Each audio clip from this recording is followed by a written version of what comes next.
Percy's promise. A mob of excited children poured out of Annie and Clarabelle one morning and raced down to the beach.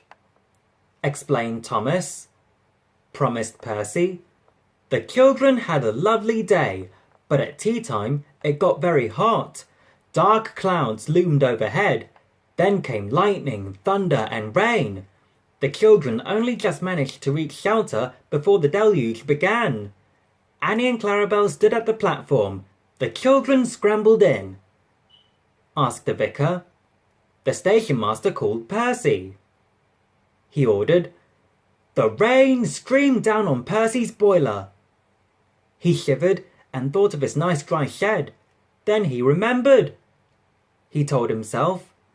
His driver was anxious. The river was rising fast. It foamed and swirled fiercely, threatening to flood the country any minute. The rain beat in Percy's face. He complained. They left a cutting and found themselves in water. Shivered Percy, but he struggled on. He hissed. They stopped and backed the coaches to the cutting and waited while the guard found a telephone. He returned, looking gloomy.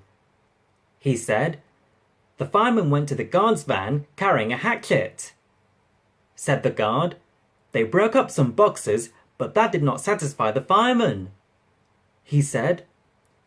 Grumbled the guard, but he found a hatchet and helped. Soon they had plenty of wood stored in Percy's bunker. His fire burnt well now. He felt warm and comfortable again. Thought Percy sadly. Bump! Something thudded on Percy's boiler. He exclaimed in a muffled voice. His driver unwound a parachute from Percy's indignant front. He laughed. They all had a drink of cocoa and felt better. Percy had steam up now. He whistled. The water lapped his wheels. He shivered. It crept up and up and up. It reached his ashpan, then it sloshed at his fire. Percy was losing steam, but he plunged bravely on. He panted.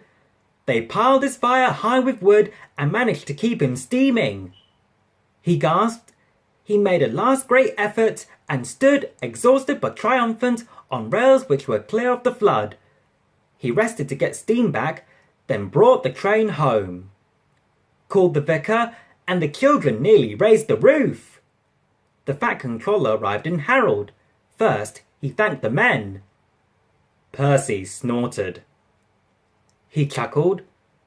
Whispered Percy happily.